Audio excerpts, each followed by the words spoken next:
começando mais um programa de som na sua rádio. Rádio Som, ei som, é a rádio, yeah, yeah, yeah. E no programa de hoje nós temos o imenso prazer de conversar com o Lucas Gonçalves. Ele é compositor, cantor e é um instrumentista de mão cheia. Criador.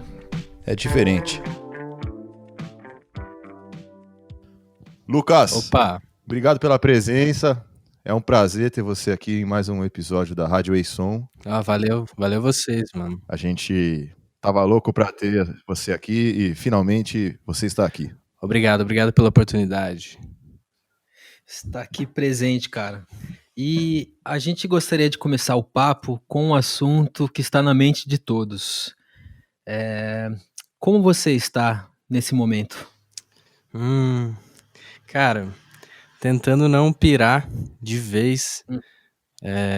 mas pirando um pouco também. Acho que é inevitável, né? Um pouco de umas crises de ansiedade e tal. A cidade tá proibida, então a gente, sei lá, tem que ficar preso em casa pela saúde de todas as outras pessoas também, né? Uhum. Então, cara, eu tô confuso. Tem dias ficou mais claro pra mim essa coisa, essa confusão que é a vida mesmo, né, dos altos e baixos e tal. Tem dia que eu tô bem pra baixo e tem os dias que eu me puxo pra não cair. E aí começo a fazer alguma coisa, começo a mergulhar em alguma coisa, assim. Pode crer. Você tem usado o trabalho com música para lidar com isso? Sim, total. Como eu sempre tô gravando em casa e tal, agora sem nenhuma pressão de ser um trabalho, né, algo, sei lá, de fazer show, de, sabe, pensar na carreira como um todo, mas um fragmento disso sim, sempre, né, de sempre estar tocando, gravando ou compondo alguma coisa, regravando alguma composição antiga e tal. Você sente que agora que não vai ter show, não vai ter turnê, muda um pouco a relação em como você cria a música ou isso é independente? Muda um pouco, eu acho que o movimento ajuda, né, nisso, assim, você tá sempre em movimento, tá viajando e tal. Eu tinha muita ideia, muita paisagem que ficava na minha cabeça de algumas viagens e, né, de dias mais agitados e tal, e quando você sossega, você consegue refletir sobre esses dias, os lugares que você teve, as pessoas que você conheceu. Eu acho que a falta de movimento, ela te deixa, sei lá, mergulhado mais em você mesmo, né, cara, na sua casa, no que tá à sua volta, assim. Se tá tudo parado, eu acho que você tem que tentar chacoalhar alguma coisa, né, nem que seja um molho de chaves, alguma coisa, você tem que olhar pela janela também, mas eu acho que muda, cara, muda sim. O último single que você lançou no Bandcamp, que chama Um Tempo, ele tem uma instrumentação caseira literalmente, né, você usou campainha, Sim. usou acho que pra refletir esse momento também, né? Eu comecei a prestar mais atenção, assim, na casa, e ela tem essa campainha, cara, super harmônica, né. Eu não sei a nota Uhum. ainda da campainha, aquele dia eu perdi a chance de descobrir, mas, eu usei ela como instrumento de percussão, né, batendo porta e tal. Porque era essa coisa de, cara, tô em casa, eu queria tirar um som da casa, eu queria que a casa cantasse junto ali, e nessa música eu acho que eu consegui botar um fragmento, né, um pouquinho da casa, assim, alguns instrumentos dela pelo menos. Que da hora. Conseguiu mesmo, cara. Total. Tem um rolê meio Casa Mal-Assombrada no ar, assim, não sei. Não, dá um medo, cara, né. Dá um pouco de medo a E é música, cara. estranho, né, porque assim, quando a gente estava mixando, você estava mixando ela, cara, toda vez que eu ouvia a campainha, eu achava que tinha alguém chegando mesmo, e isso fica, tipo, vira um fantasma mesmo, né, você tá ouvindo a música, toca a campainha, você acha que: "Pô, espera aí, deixa eu parar a música e ver quem tá lá". Total. Não é qualquer campainha, é a sua, né? Então você já tá programado É, pra ouvir ela e ficar ligado, né? total, cara, é um alarme. Mas pra quem não tem a mesma campainha que a sua, a sensação é de menos alerta e mais curtição, assim, Aí, né? então tá ótimo. É, foi curtição, cara. Bom, acho que é bom deixar claro para os nossos ouvintes que eu e o Lucas moramos na mesma casa, cara. Yeah. E então esse som de campanha pra mim tem o mesmo sentido, assim. É, pode crer, é E verdade. a gente fez algumas coisas aqui, inclusive A Falta do Sol, um single também lançado do Bandcamp, foi feito aqui com uma música um pouco mais antiga do Lucas, e a gente tem trabalhado bastante junto e está muito massa. Sim. E agora também, cara, eu participei da produção do seu EP todo em inglês, Lucas, Foi. que é uma novidade, acho que se você quiser falar isso para as pessoas e não eu, é justo também, mas É, conta pra mim porque eu não moro aí. Então, cara, essa música vem uma música em inglês, assim, um estalo, a música tá meio pronta. Eu acho que eu fiz uma incursão pelo Elliott Smith, assim, uns dias antes de fazer esse EP. E aí, tive essa ideia, e veio a primeira música, mostrei pro Renato e tal. Falei, cara, vamos passar na fita, vamos fazer, testar na fita. E ele abraçou a ideia, eu falei, não, lógico. E foi, tipo assim, perfeito para pro tipo de som que eu tava querendo, assim. E no fim, a semana toda tava meio aberto pra isso, pra compor mais canções. Aí escrevi uma com a Karime também, que é Life Is, a gente escreveu junto. E com o Renato a gente tava aqui tocando na sala, sei lá, a gente tinha almoçado, tava fumando cigarro, e aí surgiu essa ideia, a gente escreveu a música. Acho que em 2 dias a gente tinha essa música. foi. E a ideia depois, a grande ideia era a fita, né, cara? Era passar na fita pra ter essa característica lo-fi, assim, né? Como se fosse uma gravação perdida mesmo. Uhum. E você também gravou uns synths lindos e tal, a gente foi caçando um órgão e tal. Eu acho que o lance de morar junto tá funcionando bem. Tá Desse funcionando show, modo cara. tá, porra, do caralho poder Total. ver as canções que a gente imagina, assim, né? Vai idealizando e as coisas tomando forma, com a musicalidade de cada um, assim. É bem legal. Pode crer. Cara, o que eu acho louco da sua pessoa é que você naturalmente já produz muito, mas nesse período de quarentena em que tá todo mundo mais cravado, por falta de experiências de vida, assim, você tá produzindo no mesmo ritmo ou até mais. Você tem 4 projetos, no mínimo, rolando, que é seu disco solo, a Maglore, a Vitrô e o seu Bandcamp, que é uma coisa um pouco à parte, né? E nesse Bandcamp já foi lançado o single que a gente fez, né? A Falta do Sol. Vai ter um EP em inglês, vai ter um disco de colaborações, enfim. Como você faz para organizar toda essa produção? Cara, é muito louco isso, porque eu realmente também não sei, sabe? Eu fico confuso nessa hora de pós, né? Tipo, na parte de produção, beleza, eu consigo sempre chegar num som legal e tal, gravar, compor, mas tem uma parte que eu travo, assim, cara.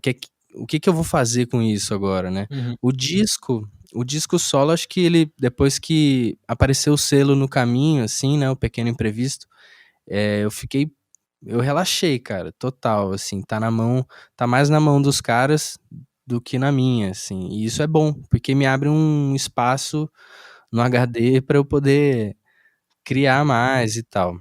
A Maglore também, a gente tá gravando coisas já, canções de outros discos, assim, fazendo versões ou dando aulas online, né? Gerando um conteúdo, assim, mais básico, mas ainda não começamos, tivemos que parar a produção do próximo disco devido à pandemia e tal. Os meninos têm metade da banda em Salvador, né? E eu e o Thiago aqui em São Paulo. Uhum. Mas a gente tem um plano de retomar isso à distância mesmo, assim. A gente tentou fazer algumas coisas, mas nem todos conseguem gravar em casa e, tipo, nem todo mundo tá com a cabeça fresca pra isso, né? Tem uma galera que tá envolvida com outras coisas, assim. E a gente entende. É, mas, assim, o Bandcamp, cara, o Bandcamp é algo que eu já alimento há muito tempo. Eu gosto de fazer umas canções relâmpago, assim, e gravar, eh, num dia, às vezes, e subir na hora, assim, uma coisa realmente para evitar a minha visita à terapia. Se tem uma coisa que eu preciso dizer, eu digo ali, e já tá disponível, sabe, para quem quiser ouvir, assim. É uma forma de não ficar parado, né. Mas o legal da pandemia, de todo esse isolamento, não tem lado bom, na verdade, mas tem algo que pra mim foi a coragem de começar a chamar uma galera pra colaborar, ou poder colaborar em outros projetos, assim, sabe, tipo, criar essa estrada, assim, essa via de 2 mãos, assim, falar: "Pô, cara, preciso de um saxofone aqui nessa música", sabe, aí vou lá e chamo o Cuca, que é um cara que eu nunca tinha chamado pra tocar, porque não sabia da rotina dele, não sabia, às vezes o cara tá super ocupado tocando em milhares de projetos, no estúdio e tal. E aí cara, fui recebendo essas respostas, sabe, confirmando, assim: "Vamos fazer, cara, lógico", e abrindo essa possibilidade de participar em outros projetos também. Sim, sim. Então, tem esse EP de collabs também, que vai sair no dia 5 também, que aí tem uma galera e tem uma galera que aprendeu a gravar em casa, né, cara, que se puxou pra isso também nesse momento, e tá a fim de tocar, e tá a fim de gravar, e tá a fim de se expressar, né. E é preciso, cara, realmente, assim, porque sem muito movimento lá fora, sem muita coisa acontecendo, a gente tem que também dar um impulso, né, a gente tem que fazer acontecer alguma coisa aqui, pelo menos dentro da gente, assim. Como é que você escolhe para qual projeto que vai cada composição? É uma coisa que já tá desde o começo, quando você está começando a compor, você já sabe a cara daquilo e já sabe para qual tipo desses projetos que ela vai? Ou é um negócio que depois ela pronta, você fica pensando o que mais que ela combina, onde é que ela poderia entrar? Cara, depende muito, tem muita música que eu já consigo visualizar, assim, já consigo ver o caminho dela, o endereço dela certo, assim, mas tem outras que eu faço e que eu realmente não sei. Isso, e eu só sei que elas não vão, tipo, eu faço e eu sei que elas não cabem na Magloire, umas não vão caber na Vitrô, mas eu faço mesmo assim como exercício e às vezes vou gravando. E muitas dessas vão para o Bandcamp também, assim, quando eu não tenho uma música nova para o Bandcamp, eu gravo uma antiga que eu gosto, assim, que significa algo, porque eu acho que todas têm uma coisa de diário, uma parte autobiográfica e tal. E aí eu sinto a necessidade de pelo menos botar pra fora, sabe, pra não ficar ali um arquivo morto, assim, uma energia meio estagnada, eu boto ela em curso, assim, mas nem sempre eu consigo visualizar o endereço da mas é isso, né, as bandas a as ban cada banda tem um CEP, mas às vezes eu não consigo enviar pra nenhum deles e fica aqui. Pode. Eu tô achando interessante que você tem falado bastante do Bandcamp como se relacionando a forma dessa música ser distribuída com a cara que a música e a produção tem, né? Uhum. E a gente tem conversado bastante sobre a distribuição da música e o que pode mudar daqui para frente e o que tem mudado ultimamente no jeito de se lançar música, no jeito de se escutar música. Uhum. E como é que funciona essa relação que você tem com o Bandcamp? A cara da música, ela te faz pensar mais num lugar para ela ser divulgada? Eh, então, às vezes eu tenho essa impressão, que essa coisa de colocar nas plataformas de streaming que todo mundo ouve e tal, Aham, é uma forma de, tipo, validar que a música existe, que a música tá acessível, né. Mas por muito total. tempo tem, né, tanta história mal contada, tem tanta coisa que não chega, assim, e essas coisas também, às vezes, tem muitos lugares interessantes, outros caminhos que você tem que pesquisar mais. E eu acho que a gente é dessa geração que pegou a internet ali antes dessas plataformas e tal, até antes do YouTube, a gente tinha que se virar pra caçar mesmo discografia do Kinks, Uhum. discografia do Caetano e tal. Sim, sim. Já era, não era tão fácil quanto agora, né, num clique, assim.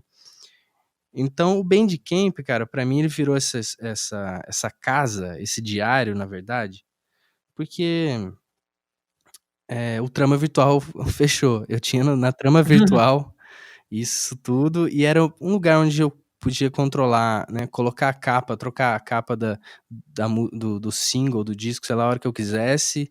Era fácil de subir. Tinha essa a possibilidade de vender a música, tipo, mais fácil também. E pra pessoa que tá interessada, assim mesmo, a pessoa... pô, gostei muito dessa música, vou ajudar esse artista, sabe? Mas não é obrigado também. Eu deixava meio disponível pra fazer download no Trama gratuito, assim. E muito tempo meu Bandcamp ficou assim também.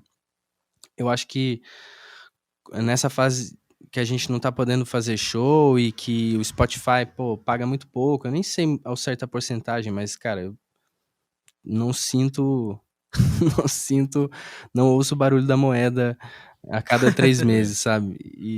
Total. E E aí o Bandcamp foi virando esse lugar de exercício, de postar tudo na hora. É uma plataforma que você sobe em Wave, assim, né? Uma qualidade muito boa.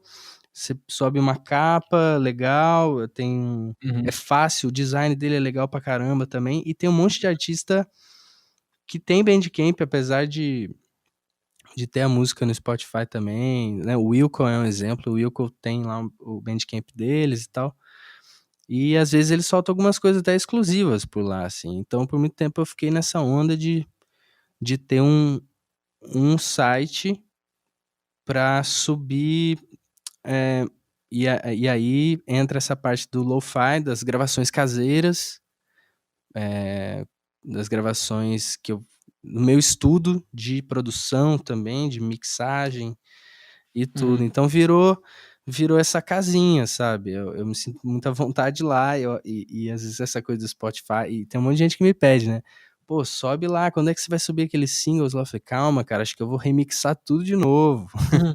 pra subir no Spotify e tal. Porque, sei lá, eu acho que em breve eu devo subir, sim, um disco com todos esses singles, desde 2017, pelo menos. Que é quando eu comecei a gravar melhor, entender mais mixagem, entender o equipamento que eu tinha e tal, né?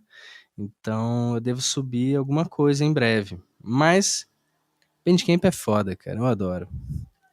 É, pois é, ele tem um charme mesmo diferenciado. Esse negócio de poder comprar o single e ajudar É, diretamente o artista, né? Não é uma coisa que tem no Spotify. total, cara. É, tipo, você tá na Maglory também, que é uma banda que tem muitos fãs e tem provavelmente muitos, muitos plays no Spotify. Uhum. E isso entra como uma fonte de renda importante pra banda?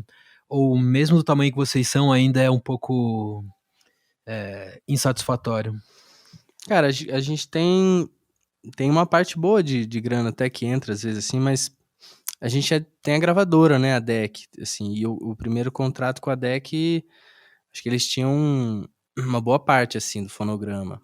E Uhum. mas foi um disco que eu nem participei. Do disco Todas as Bandeiras, cara, de vez em quando pinga alguma coisa pela música Calma e Valeu, mas de Conexo geral, cara, pinta não pinta muito não. Mas pra banda eu sei que o disco, o segundo disco deles, o Vamos Pra Rua, que eu acho que não foi editado pela DEC, então rola uma grana legal. E o Veroz também, o primeiro. Então rola uma grana legal e, tipo, nesses tempos é isso, a banda tem um caixa que pode salvar, assim, sabe? Total. É, porque o pensamento dos músicos, principalmente quem tá iniciando a carreira, assim, é isso, né? Ainda mais nesse momento que a fonte de renda que costumava ser show e turnê parou de existir, a gente fica pensando num jeito melhor de conseguir fazer a música rodar e que seja rentável, né? É, Então é. agora é isso, assim, tipo, o Bandcamp parece uma boa opção, porque se você tem um público fiel, ele vai te ajudar de alguma forma diretamente. E no Spotify você precisa fazer todo o rolê de entrar em playlist, ter, É, é um esquema bem mais complicado, assim, né? E é. paga muito pouco pro play e tal, é Não, diferente. e o que é louco que eu vi esses dias, cara, que eu tinha até esse ano, cara, eu tinha, sei lá, 2 vendas no Bandcamp. E eu uso o Bandcamp desde 2012, se eu não me engano. E aí eu fui uma vez esse dinheiro me salvou, assim, num desespero, cara. Sei lá, R$ 15 que eu tinha lá, e eu peguei, usei uns anos atrás.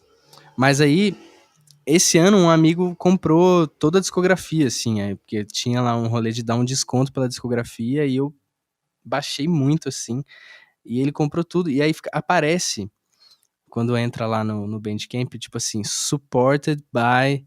Aí tem a conta desse amigo, sacou? O David, Que legal. inclusive. Dá um salve pro David aí, meu querido. Salve, David. Alô, salve, Um David. baixista de Passa Quatro, e ele sempre tá apoiando aí, cara, de várias Baixistas são maneiras. muito massa. As melhores pessoas, cara. Melhores pessoas, cara. Personalidade excelente, baita instrumento, tudo legal. A pandemia que fez esse debate ficar mais intenso, mas é uma coisa que é um processo que já vinha acontecendo há muito tempo, de que as fontes de renda com o fonograma, elas estão cada vez mais limitadas e relacionadas com esses streamings que têm uma distribuição péssima, né? Uhum. E agora, ainda mais que não pode ter show, isso é uma questão muito importante de pensar, bom, beleza, pode voltar a ter show daqui a um certo tempo, a gente não sabe muito bem, mas provavelmente também vai ser uma retomada bem devagar, ninguém sabe como Uhum. que vai ser esse futuro e como seria se não pudesse mais ter show, sei lá, por 3 anos, né? Será que ia acabar? Os músicos iam falir, né?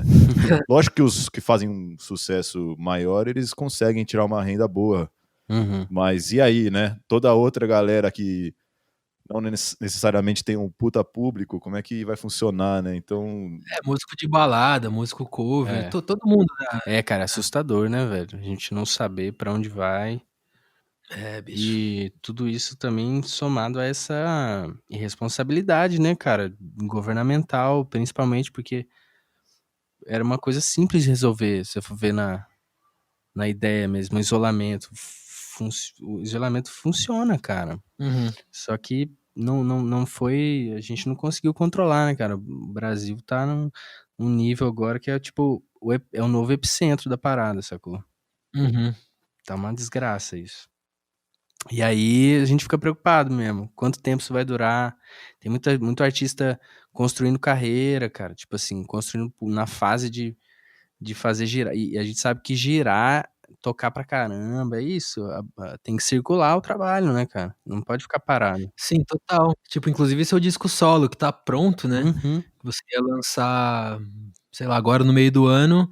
Como você tá se sentindo em relação a isso? Você ainda pensa em lançar mesmo sem essas possibilidades? Ou você quer esperar um pouco? Cara, eu penso em lançar porque é isso também. É um disco de canções e é bom, né, cara, botar um pouco. Tem que botar a arte pra rodar e tal. E esse trabalho, claro, tô com muita expectativa. É o meu primeiro disco solo. Tô bem ansioso com isso. Mas, claro, não vou poder circular com ele. Eu sei que talvez não chegue tão bem assim, mas eu quero dividir isso, cara. Acho que eu fiz pra isso, pra dividir com o mundo, mostrar um pouco do meu mundo e para as outras pessoas e me conectar com elas de alguma forma, assim. Animal. Mas é isso, né? Vamos fazer live. Fazer live dele. Toda semana fazer uma live tocando disco. Aliás, as lives aqui são muito bonitas, cara. Rola um cenário, rola uma produção foda. A Karime me ajuda muito nisso. como que tem sido isso? Você tem feito lives nesses tempos? Eu fiz uma live até agora, minha mesmo assim, né? Que pelo selo até, a gente emendou com o selo. O Renato participou comigo aí, cantou uma música. Verdade. E fiz ontem com a Maglore, né? A Maglore fez a gente bater um papo rapidinho. Mas foi isso, a live tem essa coisa de dividir. Se for dividir, o som fica muito pior, a imagem nananã também. Então, tô pensando em fazer mais lives, assim, cara, pelo canal da Vitrô, tocando algumas da Vitrô, uma que a gente lançou recentemente aí. E fazer mais no meu canal também. Acho que é isso, cara. Se aproximar das pessoas, né, cara? Tem um monte de gente que quer ouvir música, que tá lá, que é o momento dela que ela tem. Ela mete fone de ouvido no celular e tem alguém tocando ali ao vivo, sabe? Isso é muito bom, assim, conectar. Você saber como a outra pessoa tá E sabe, eu vivo assistindo live também de vários amigos, assim, só pra olhar pra feição deles e ver se eles estão bem. Verdade. E demais eu fico curtindo a música, assim. Pode crer. E foi lançado hoje, né? Esse single novo da Victro, É, Meia Luz. fo- Excelente canção, muito bem produzida e obrigado, cara. mixada. Lindo demais. É, cara, nossa, 3 anos de espera aí esse disco, viu, cara? Esse disco tá ecoando até hoje aqui nas paredes dessa casa, porque a gente ficou desde 2016, no final do ano, a gente já tocava ele na íntegra, cara. E a gente ficava planejando, não, aí gravamos uma vez no Sérgio Geda, em Cotia, e quando a gente pegou o material, assim, tinha um monte de coisa saturada e tal, a gente largou mão. Aí fomos gravar com o Vitor Loureiro, um parceirão nosso, tudo Vocês separado. tinham gravado inteiro a primeira vez? O Sim, discão inteiro uma vez? ao vivo, assim, na sala, né? E aí Uhum. fomos gravar com o Vitor e tudo separado no Vitor, né? E aí não tava chegando, não tava ficando quente a parada, assim. Aí a gente, porra, vamos, vamos esperar, vai aparecer alguma coisa. Aí, numa viagem com a Maglore, o Caio Alarcon tava no PA e ele perguntou da Vitrô, e aí, cara, como é que tá? Eu falei, cara, a gente tem um disco pronto pra gravar, mas não temos grana, não temos. A gente descobriu que lá em casa a gente não vai fazer funcionar o esquema de gravar com o som que a gente quer e tal. Então ficou no debate e tá lá parado. Aí ele pirou na ideia, cara. Ele falou: Ó, tem um banco de horas no estúdio do Castrup que eu trabalho. E, cara, me mostra algumas músicas aí, de repente a gente usa isso e aí eu entro como produtor também. Eu falei, pô, demorou. E ele veio no ensaio, ouviu tudo. A gente já saiu marcando o canal, quantas coisas que ele ia usar e tal, numa folha de papel assim, e o disco saiu, cara, dessa folha de papel aí, o disco. E hoje foi a primeira música, né, que saiu. Pô, a gente tá, tipo, tá rolando um alívio, assim, sabe? Parecia que esse Uhum. disco era, Total. era o Chinese Democracy, né? Uma coisa- Um sonho, apenas um devaneio. É, tipo, muito tempo pra nada, sabe? Vamos desistir dele agora? Não, vamos lançar. E aí, o Caio gravou, o Pedro Serapix mixou e masterizou bem demais, chegou um som bonitão. É, tá lindo. E aí rolou a história do selo ainda, né, cara? Que é o Baticum, que eles têm um estúdio muito legal também. E aí, cara, muito legal essa parceria, porque aí a galera começa a somar mesmo, né? Não, vamos produzir o conteúdo, vamos fazer um lyric vídeo, tem que ter um vídeo, temos que fazer isso, todo mundo pensando junto e tentando fazer a música chegar, porque a Vitrô era uma banda também que nunca pagou assessoria de imprensa, cara, a gente não sabia jogar o jogo, a gente não sabia fazer, a gente só gravava o disco e metia aí, cara, mandava para uns amigos jornalistas mais próximos, assim, mas não sabia o que fazer com aquilo. E acho que agora a gente tá aprendendo. Pode crer. Espero que sim, né? Não dá pra afirmar isso, né? Mas acho que a gente sabe o caminho. Total. E tá foda demais, cara. E, tipo, esse disco foi inteiro gravado como banda. Vocês chegaram no estúdio, gravaram ao vivo e depois ajeitaram, ou foi feito em partes, como é mais comum hoje em dia? Não, esse foi a base toda ao vivo, numa sala. E, e depois a gente foi criando alguns arranjos. E aí, tipo, tem essas possibilidades, essas coisas que vão aparecendo no meio, né? As surpresas, né? Chegamos no estúdio, tinha um piano elétrico lá e o João já ligou o piano elétrico. A gente, sabe, a gente já foi usando o que tinha ali e tal, pra overdub, né? Mas ele tem esse calor do ao vivo, assim, alguns improvisos, tem algumas músicas que a gente deve lançar mais pra frente, tem mais improviso, coisa mais de banda mesmo. O primeiro single da Vitrô, o Meia Luz, que acabou de sair e está show, vão lá ver, tem uma temática política muito forte, né? O clipe também.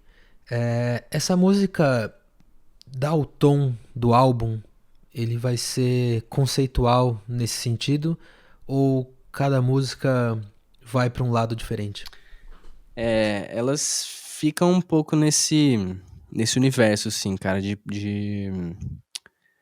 constatação de um cenário opressor, assim. É sobre os operários e tal, seja o operário, né, que tá na fábrica lá acordando cedo, respirando poluição na cara, assim, ou também do operário da música e tudo mais, né? Todo mundo que tá criando coisa, que tá batalhando aqui de baixo, assim. Sendo esmagado. E aí, a gente, cara, a gente ficou nessa temática, eu e o Ivan Liberato, enquanto ele morava aqui, a gente ficava na madrugada tocando violão, sempre, ele tinha, sei lá, mais uns 3 violões, então tinha violão em todo cômodo da casa, tinha um violão de nylon, assim, de diversos tamanhos, ele tinha um violãozinho pequenininho, Da hora. e a gente, sei lá, passava um café e ficava tocando, na madrugada eu chegava da casa do Mancha, pegava o violão e a gente já começava a criar alguma coisa, então a gente tinha ali alguns esboços que viraram músicas para esse disco. E eu tinha algumas outras mais antigas, tipo Meia Luz mesmo. O primeiro single ela foi escrita em 2014, por causa da Comissão da Verdade, por causa da volta daquele papo do golpe, né, cara? Marcava 50 anos do golpe, então eu tava muito imerso nisso e a gente bombardeado pelos sites, né, jornalísticos e tal, pela mídia. E aí eu fiquei com isso na cabeça, assisti um documentário sobre o João Goulart, que explicava a razão do golpe e tudo mais, como da Operação Condor, que financiou tudo isso. Então já tinha ali esse embrião, assim, de algo que eu queria fazer. E aí quando a gente tava morando junto, isso foi quando veio à tona. E aí diversos movimentos, né, aconteceram depois disso, depois 2016 foi o ano que conseguiram o impeachment da Dilma, né, cara, todo aquele golpe do Centrão ali, o Cunha meio que jogando, atacando, tava no meio de campo fazendo a jogada ali acontecer. Então a gente já tava sentindo ali o que viria, né, cara, o que a gente tá vivendo hoje, aquele era o princípio, assim, era a pedra do Gênesis do resto do golpe, assim. E aí o disco ficou um pouco nessa temática, que é pessimista pra caramba, mas é uma realidade, né? Hoje a gente pode dizer que é uma realidade. Onde o grito terminou,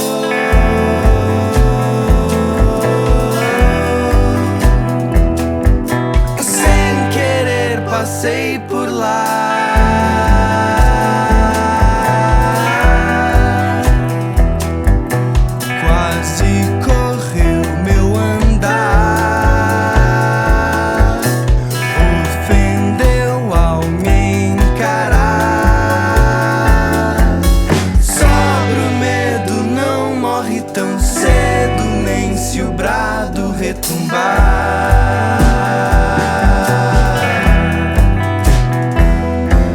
Meia luz acende o sol, meia luz acende o sol, esse sol ainda de raiar.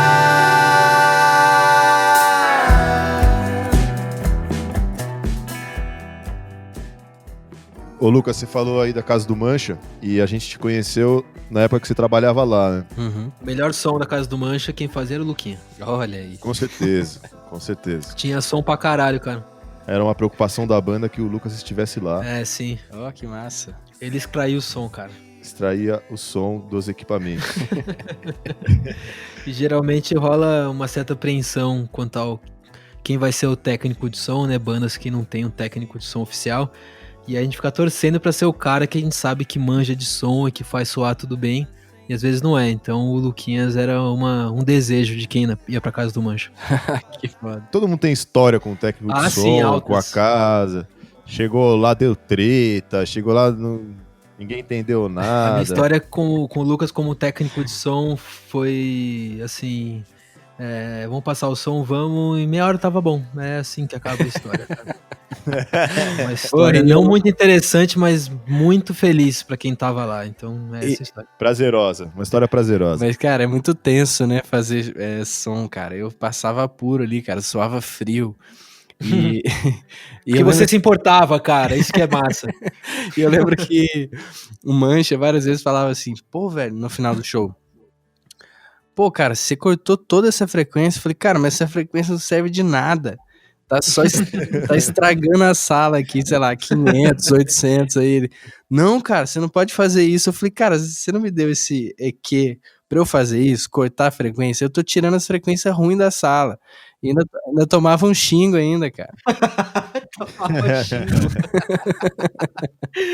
E como é que foi? Como é que você começou a trabalhar lá e o que você fazia? Qual que foi a sua história na Casa do Mancha? Cara, em 2013 eu tava trabalhando consegui um trampo numa loja na Teodoro. Eu era estoquista dessa loja. E aí subi e desci a Teodoro, eles tinham umas 3 casas com estoque lá, e aí eu toda hora tinha que pegar as paradas no estoque. Também que não tinha rinite e tal, mas eu andava pra cima e pra baixo na Teodoro. E fui mandado embora porque eu usei meu horário de almoço pra tocar numa outra loja. E falei pro. Era um sábado, e sábado os caras nem gostavam do horário de almoço. Tipo assim, sábado é muito dreck, muita dreck, essa gíria é muito boa da O Teodoro. que é Drake? É tipo gente que vai lá, testa instrumento, assim, testa um monte, mas não compra sim. nada. Eu Aí, era um Drake, mano. Eu era um puta Drake do caralho. eu também. E no sábado, cara, ia muita gente tal testar, e eles não gostavam pô, o horário de almoço tem que ser muito rápido e tal. E eu usei esse horário rápido pra não comer nada, pra tocar blues numa outra loja que eu fui. Passei pela loja, tinha uns caras tocando, tinha uma bateria lá, mas não tinha nenhum baterista. Tipo, tinha um guitarra, um baixista e não tinha batera. Aí eu fui lá, cara, dei uma fugida, falei, ô, vocês vão fazer um som hoje? Cadê o batera? Ele falou, pô, não tem ninguém pra tocar batera. Eu falei, pô, posso tocar. Aí eles falaram, pô, demorou, cara, pô, a gente vai mandar uns blues aqui e tal. Fechou, daqui a pouco eu desço aqui. Aí falei, mas mesmo assim me flagraram lá, e quando eu voltei de 10 minutos de som, de felicidade, eu voltei com fome ainda. E aí o gerente falou, cara, pega as suas coisas aí e passa lá na matriz, na loja matriz, e fala com a dona lá. Caralho, mas ô, você fez. Caralho, mano. Foi só essa infração ou você já tava tirando um blues já faz tempo Não. na Hendrix Store? Não. Tava já tirando Made in Brasil. Foi só essa, cara. Eu acho que Caralho, mano. a gente não tocou nem Red House do Jimi Hendrix inteiro, porque o solo, o cara tava fritando, era um puta guitarrista, o Carlinhos, Jimmy, tinha um cover de Jimi Hendrix, eu acho. Mano, eu sei quem é esse cara. Ele Sabe? realmente é foda. Ele é Sim. bom pra caralho, né? Bom. E aí fui mandado embora, cara. Aquele dia foi muito, muito triste, assim, mas eu já conheci a Casa do Mancha, porque a primeira vez que eu fui pra Casa do Mancha foi... eu tô que nem um escritor que no final vai conectar as histórias, né? Animal. O Paul Auster. Aí, cara, o que acontece? Eu corri pra Casa do Mancha, sei lá, uns dias depois, pra falar, cara, eu tô precisando de um trampo, precisando trabalhar. E aí ele falou, sabe fazer som? Porque daí eu tinha perdido o emprego, né? Então, me perdi na história já. Eu não sou um bom escritor, cara. Não, eu tô lendo o livro, tô gostando. Eu também tô saboreando a leitura aqui, cara. E aí, o Mancha falou, cara, precisa de alguém pra fazer som, de vez em quando. E nessa época a casinha só funcionava sexta, sábado e domingo, pra shows.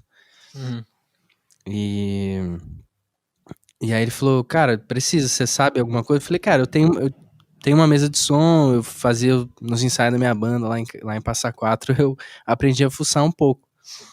Aí ele falou, cara, cola aqui uns dias que o Diogo Valentino, que era do Supercordas, vai te ensinar a fazer. E tinha a Dani também me ajudou muito, me ensinou a tirar som lá na casinha.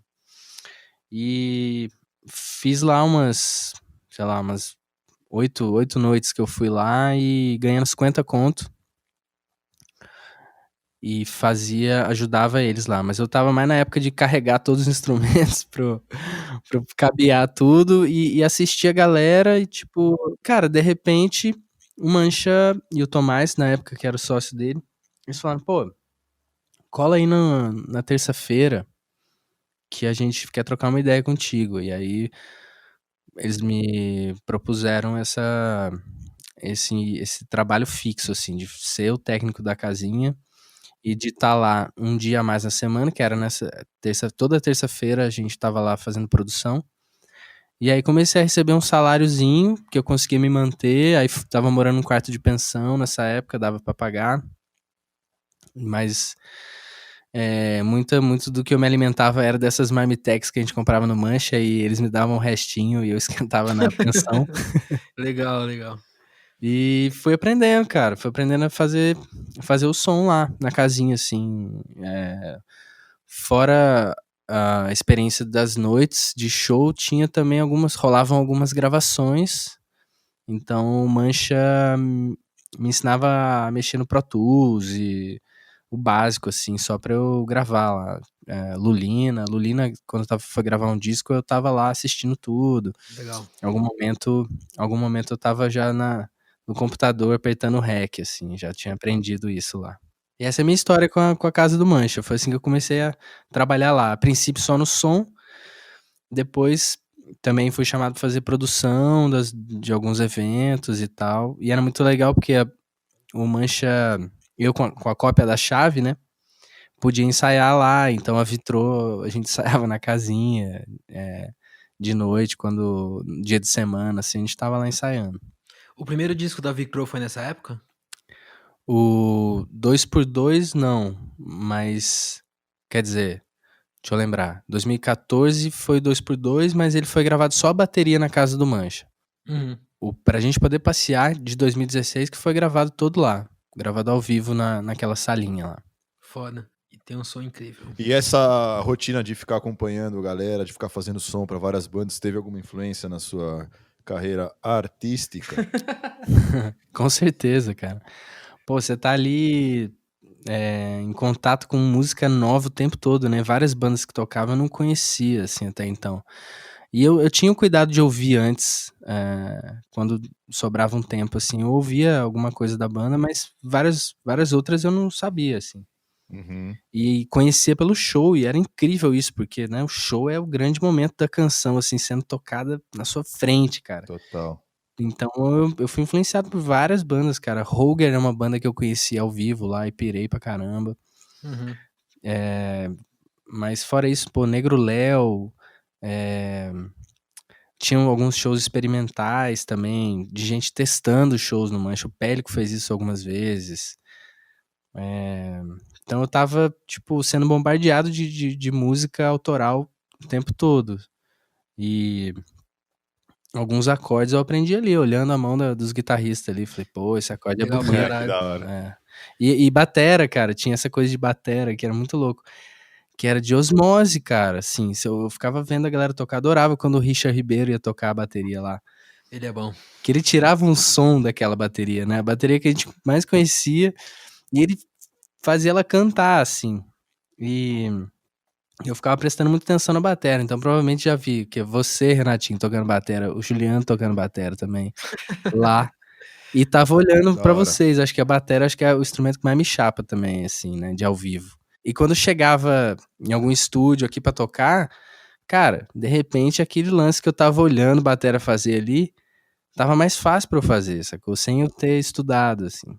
Eu acho que você sempre teve uma quantidade de criação muito elevada, mas você acha que, tipo, ver show é uma coisa particularmente inspiradora pra fazer música? Ou você encara de outro jeito? Eu acho que é. Mas depende muito do lugar, assim, do cenário e tal. Porque eu acho que engloba tudo isso, né? A arte de compor é a observação do todo, assim. Então, eu gosto muito de teatro, cara, sabe, teatro do Sesc Consolação, acho que eu já vi um show lá, e é o lugar que eu mais quero tocar, assim, tipo, o meu disco eu gostaria muito de conseguir lançar lá, Animal. porque eu vi um show do Forgotten Boys em 2013, tocando um disco dos Rolling Stones, já da década de 90, assim, eles fizeram uma releitura e tal, e depois disso, cara, inspirado por aquilo, assim, o cenário todo, a galera, aquele som alto, mas nítido pra caramba, os amplificadores no talo e tudo.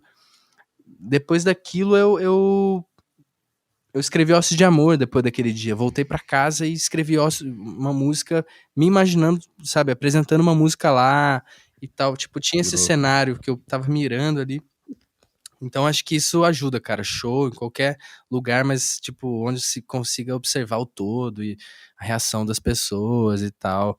Acho que tudo isso fica batendo aqui, fica reverberando, né, na nossa cachola e de repente se transforma em música, assim. Total. Que louco isso, velho. Quando você vai compor uma música nova, você tem algum método pra encaixar o arranjo ou por onde começa a música? Tipo, é sempre voz e violão ou você tem uma melodia na cabeça? Como é que funciona a inspiração? Inclusive, se é necessário estar inspirado pra compor alguma coisa, ou se é só um jeito de falar Hum, sobre qualquer assunto como se fosse uma linguagem paralela. uhum. Eh, Cara, eu sempre corro pro violão, né, com qualquer ideia, é o instrumento que eu consigo fluir melhor, assim.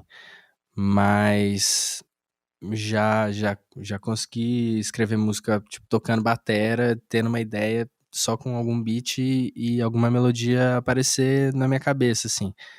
Eu acho que, o lance da inspiração, cara, hoje eu vejo muito como eh, é uma condição, assim, né, você tem que estar aberto, assim, pra pegar no ar algumas coisas e tal, e conseguir algo, parece que é alguma estrada invisível que te passa, assim, e você pode se deixar levar por ela, assim, cara. De repente você tá nela, de repente você pegou, e isso que é o entusiasmo, né. Eu acho que a coisa de compor bastante é muito essa condição de estar sempre nem sempre tá ouvindo alguma coisa, né, tá buscando o seu silêncio, às vezes, e aí acontece e você se permite, cara, se permite o seu pensamento, mágoa, angústia, tudo, ou felicidade, mas tudo de uma forma entusiástica, assim, sabe, tudo com a vontade de que seja algo grande, assim, sabe, que seja algo, sabe. Fudido, pode crer. Então acho que isso é o que move, cara, sabe, quando você recebe o bruto, assim, você ter vontade de trabalhar naquilo, assim, Dá pra sentir quando uma canção especial tá se formando, né. sim, total, cara. E nesse sentido, você tem alguma canção favorita ou que você tenha, sei lá, mais orgulho de ter feito e se tiver, qual que é o motivo, assim? Não sei, mas pensando no no meu disco, cara, no meu disco solo, tem uma música que eu gosto muito que chama Baixa Poeira, que é uma música que eu achei de um arquivo de registro, assim, nem era nem MP3, porque é áudio gravado em celular, né. Qual é o nome desses arquivos mesmo? É M4A. isso, M4A, isso mesmo. exatamente, cara. E aí eu achei esse M4A, na época eu estava com uma lista, um bloco de notas, escrevendo as músicas que eu achava que tinha sentido num disco. E aí fui fuçar numa pasta que eu guardo essas ideias, e tinha um devaneio direto de 2014, num quarto de pensão, que era eu me vi ali, cara, assim, é um registro que eu vi, assim, a cena, tentando dormir, mas não conseguia, e fiquei tocando violão. Acho que, sei lá, tinha fumado maconha, estava ainda atordoado por vários pensamentos, paranoias, e não consegui relaxar e peguei o violão. E aí eu tô lá fazendo uma parada e de repente no meio rolava um para pa pararararara. Falei: "Cara, não é possível, eu tô roubando". E na época eu já lembro de ter pensado nisso. E aí guardei. E aí quando eu peguei isso, cara, a música se formou, assim, eu peguei o violão e toquei, se formou, e aí eu, cara, fiz uma viagem pra agradecer, assim, uma música meio de agradecimento. Eu agradeço minha mãe, meu pai, a Karime, sabe. É uma Aham. parada que, de tipo, de deixar, tipo, tá chovendo, vamos tomar essa chuva então, sabe. Vamos agradecer por isso e tal. É bem riponga a parada, mas não é, na real, porque era uma música de memórias também, sacou. Passo minha infância, aí meu pai, que eu tinha perdido e tal, e isso foi em 2018, né? Então, já lembrando meu pai e agradecendo a Karime que apareceu nesse momento, assim. Então, eu falei sobre alguns flashes, assim, que eu tinha sobre essas coisas e agradecendo, sabe? E essa música eu tenho um carinho especial, porque ela ficou no disco também. Eu sinto essa verdade, assim, e eu sinto a, o frescor dela, porque ela era uma ideia antiga que eu refiz pro disco, então ela ainda parece nova pra mim. Nunca toquei ela ao vivo, então acho que é uma música que eu ainda preciso cavar algumas coisas e com certeza eu vou sentir mais profundo, assim, esse sentimento, sabe? Que incrível, cara. Isso é muito legal, porque é um exemplo de uma música que foi sendo feita ao longo do tempo, né? Uma ideia que surgiu lá atrás e É, ela foi sendo construída em alguns momentos. E significada, cara. Pode é, crer. pô, vocês guardam também esses registros? Às vezes algum fragmento que você tem de música de vários anos que você deixa guardado. Uma hora, cara, de repente pode bater, assim, e ligar com outra coisa. Total, eles são muito importantes. Eles são umas faísquinhas que você às vezes não vai conseguir acender um fogo da hora ali, mas você guarda e depois Uhum. surge um negócio É, totalmente novo, né? É, cara, massa, né? Que a música nunca é um fósforo usado, né? Ela sempre pode Exato, cara. funcionar, assim, em qualquer lugar, né? Você pode estar no meio da montanha, sem... Enfim. mas acho isso louco, velho, porque isso envolve uma generosidade consigo mesmo. Exato. De É. tipo, às vezes rola de ter um monte de demo, um monte de coisa guardada, enterrada no celular velho, que você tem até um pouco de medo de ouvir, porque ali carrega o momento que você tava e tal. Às vezes, quando você volta pra isso e você consegue ressignificar com o momento que você tá e construir uma canção de fato com aquilo que foi espontâneo, é realmente muito valioso, né? É, velho. Acho que rola isso mesmo, cara. É Que um louco. diário, né, cara? Exato, é um diário subjetivo, né, cara? Depois você vai ler de novo e vai estar. Que nem você falou, você voltou para aquele quarto onde tinha começado aquela ideia, e é como se você tivesse Uhum. registrado aquilo tudo numa ideiazinha gravada e foi embora, né? Total. O da hora é isso, né? Tipo, a construção de uma canção não tem uma temporalidade específica, né? Ela pode ser um negócio que você fez há 10 anos atrás, um riff, Uhum. que depois de todo esse tempo começa a fazer sentido e você observa como você fez e transforma aquilo. É muito louco. Tipo, o projeto. A síntese, uma canção produzida e tal, ela não. Geralmente não acontece na hora. Às vezes pode acontecer também, mas pode ser completamente fragmentado e maluco. E a melhor canção do quinto disco do maluco foi feita quando ele tinha 16 anos, É, né? cara, isso é É muito, incrível, velho. é demais. E aí você nem deu valor, às vezes, quando você tinha 16 anos, você fez e falou, tipo, Uhum. né, não é som não esse negócio não, mas tinha muito som. É, e tem aquelas ideias que ficam te perseguindo mesmo. Você sempre tá lembrando delas, assim, cara. Tem ideias que você lembra diariamente, que você fala, cara, Sim, eu sim. preciso transformar aquele riff em alguma coisa, porque, sabe, tá ali te perseguindo, cara. Olha pra aquilo com carinho, dá um trabalho também.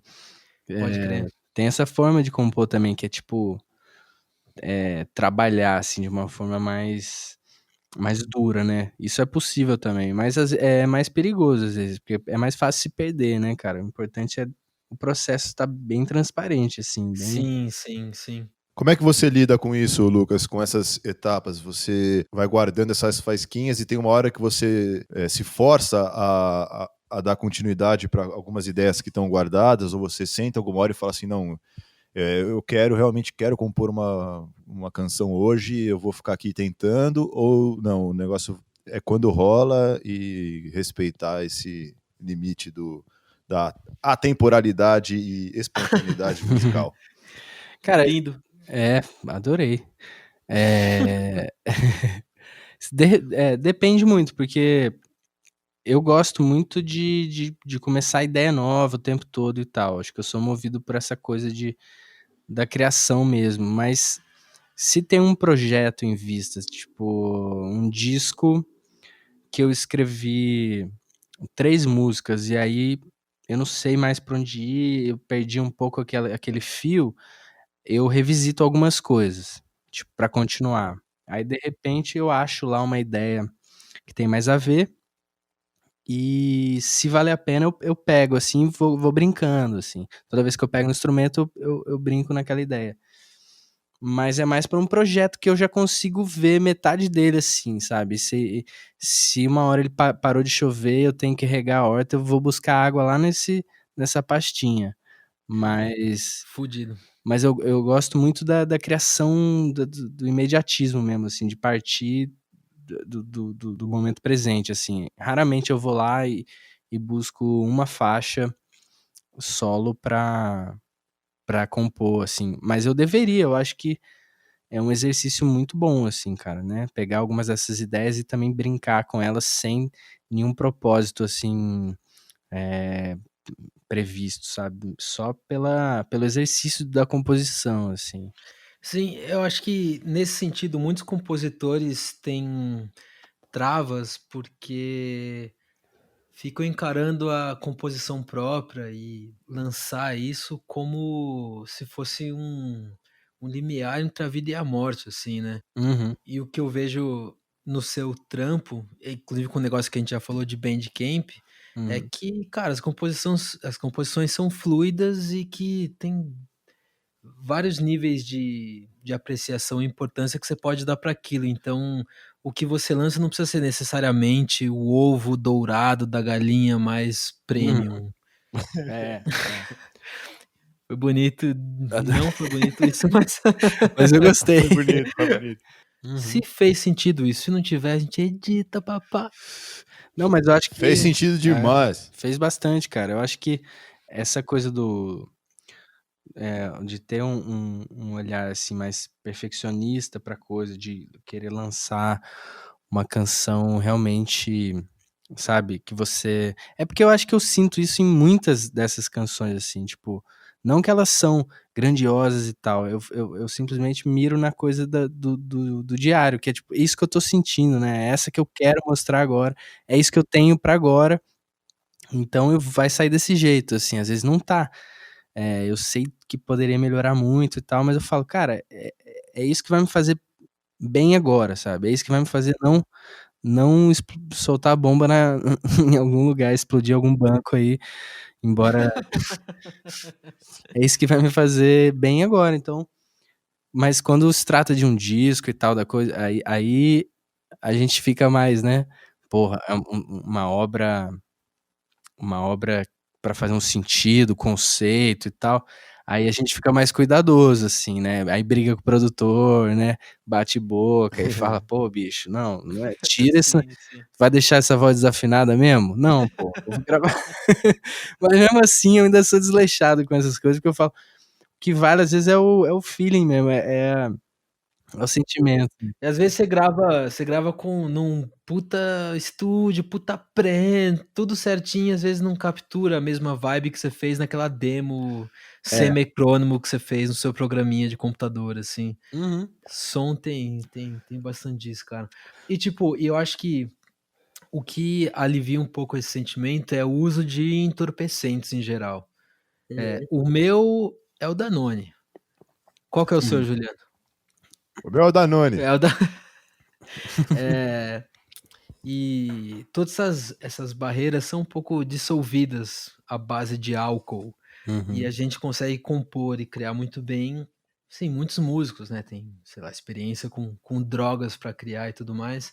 Mas vou usar esse gancho para falar que eu sei que você tá num ano sabático, Lucas. Um ano sabático não, um ano de. É. Um ano de. Tirou férias, né? Tirou férias do drink. Tirou férias do drink Sim. total. E de drogas em geral, cara. É. Né? Geralmente não é uma muleta. É o nosso carrinho. A gente bota o carrinho a álcool É. ali e sai voando. E Uhum. ajuda muito. E você, mesmo tendo parado de beber esse ano inteiro, continua produzindo, mas de outra forma eu queria que você falasse a experiência de ter vivido a vida, né, de Uhum. compositor, fazendo uso, assim, de álcool que a gente faz e que é o mais normal na real. E Uhum. agora como é que tá sendo esse período de privação? Todo ano eu fico um tempo sem álcool e tal. Eu faço isso acho que desde 2008. E eu pegava, no começo eu fazia como aquele costume religioso, né, da quaresma, assim, depois do carnaval e tal. Mas eu nunca ficava 40 dias, a galera ficava, no ritual religioso se fica 40 dias, né? Eu ficava mais às vezes, cara. Então, eu sentindo isso, cara, ao longo desses anos, cara, eu não sinto uma diferença brutal, assim, no ofício da composição, não. Porque eu acho que eu fico. A sobriedade, cara, pode até ser mais verdadeira, assim. Eu não me considero uma pessoa careta e tal. Então, mesmo drogado ou não, eu tô dizendo o que eu penso ali naquele momento, assim. E o que acontece é que eu leio mais, eu acordo mais cedo, eu acabo vivendo outros prazeres e o fuso horário muda bastante e tal. O que acaba sendo. Eu considero positivo, porque pô, acordar cedo é muito bom, cara, e acordar sem aquela dor de cabeça, acordar, sabe, hidratado, mais ou menos, porque Não sei como que é a experiência. Há muito tempo. então eu acho que eu acordo num estado melhor, assim, pra vida. Mas, cara, você acha que essa produtividade muito acima da média que você tem tido tem a ver com ser uma pessoa abstêmia? Ah, eu não sei, cara, eu sempre fui muito, eu me considero entusiasta, assim, da coisa de fazer canção e tal. Eu acho que isso de ficar em casa, o isolamento, ele tá fazendo a diferença nisso, porque às vezes eu tô aqui entediado e o violão tá ali no cantinho, eu pego o violão e de repente já tinha uma canção ali esperando, né? Massa. E tem também a coisa da colaboração, que é. Eu queria fazer uma canção para, por exemplo, o Luiz Lopes do Rio, eu queria uma canção com ele, né? Que é um bitomaníaco também, assim, acima da média. E aí, falei, cara, pensando nisso, de noite, assim, quando eu peguei, de manhã eu peguei o violão, já começou a fluir, sabe, o que eu queria dizer. E aí foi vindo, cara, o diálogo entre o John e o Paul, falando sobre essa situação no Brasil e acertando alguns assuntos pendentes que eles deixaram ali. Uhum. Então, isso vai me movendo, assim, de repente pensar em uma pessoa, é aquela coisa de encomendar uma música, né? Eu tô gravando um disco, manda uma música faz uma música pra mim. Eu já passei por isso uma vez e deu certo. Mas é você tentar entrar no universo daquela outra pessoa e tal, e fazer sentido. Isso daí vai abrindo um caminho, assim, sabe? Aí vai colorindo aquele quadro, aí você consegue escrever mais facilmente, assim. Acho que essa foi a última canção que eu escrevi até. Que era pensando nesse diálogo do John e do Paul e pensando no Luiz cantando comigo, assim. Animal. E aí eu mandei pra ele continuar a letra, eu tinha feito até 2 estrofes e um refrão, mandei pra ele, mas ele demorou pra responder, eu fiz o resto. Cara, é engraçado você falar de John e Paul, porque eu vejo essa obra meio que com 4 pilares, assim. Uhum. Não sei se eu tô certo, mas eu vejo o primeiro pilar, Beatles, não tem ordem de importância, mas eu vejo Uhum. Beatles, Acertou? 2 mineiros, que são condensados em Clube da Esquina. Sim. Terceiro, música latina indie foda do Spinetta e do Almendra. É um estudo. Quarto, rock and roll moderno do Wilco. Porra. E eu acho, eu escuto principalmente esses quatro pilares, ok? Mandou E, bem. E eu Sério. queria saber, assim, eu É intuitivamente consigo, o engenheiro do som.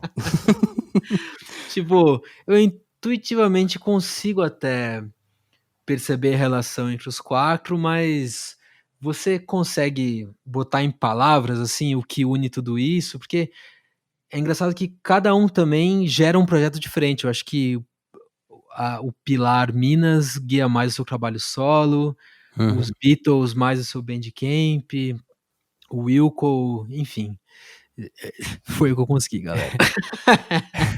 Mas eu queria saber o que você sente, se existe uma unidade, o que que une essas referências para Aham. formar como você é como artista? Ah, que massa, cara. Os Beatles é aquela coisa, né, um contato com a infância, assim, é um contato, é uma lembrança, é uma primeira memória musical, assim, vamos dizer, uma primeira memória musical interessante, assim. E sem falar no tamanho da obra dos caras, né, para o mundo inteiro e tal. Ali existe essa perfeição de canção pop, né, cara, da canção objetiva e tal. Eu sempre escuto babando nos Beatles, assim, é impressionante. E É impressionante mesmo. é absurdo, cara, eu não entendo. Eu não, até entendo a galera que não gosta de Beatles, assim, porque também é Eu não entendo interessante. não, velho. Eu finjo que eu entendo pra ser diplomático, assim, mas eu acho que a pessoa tá vivendo errado mesmo. É, eu também, vou ser sincero, estava tentando ser diplomático, Aê! Aê, bichão. mas aí tem a música de Minas, cara, tem essa coisa da paisagem também que eu vi muito na infância. Então não só a música, eu ligo muito a música mineira com o Pink Floyd, cara, muito louco, Uhum. porque eu vejo nas porteiras, naquelas estradas de terra que a gente subia de bicicleta pra ir pra cachoeira, eu vejo, cara, eu ouvia a música daquilo e era algo próximo ou do Pink Floyd ou do Clube da Esquina, cara, que é uma obra-prima absurda ali, todos fissurados em Beatles também.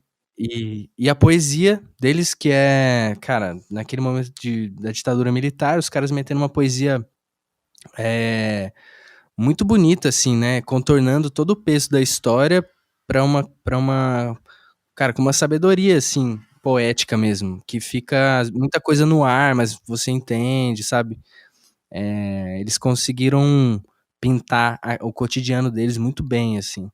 E o Spinetta, que foi uma última coisa que explodiu minha cabeça, assim, né, a Almendra, que é a primeira banda do Spinetta, em 69 gravou esse disco homônimo e tal, maravilhoso, cara, conecta com Beatles e Clube da Esquina também, e só que com aquela sonoridade, até às vezes puxando mais pro jazz, assim, mais experimental, Spinetta mais visceral na guitarra e cantando muito, e as letras políticas também. Eu gosto muito dessa coisa, assim.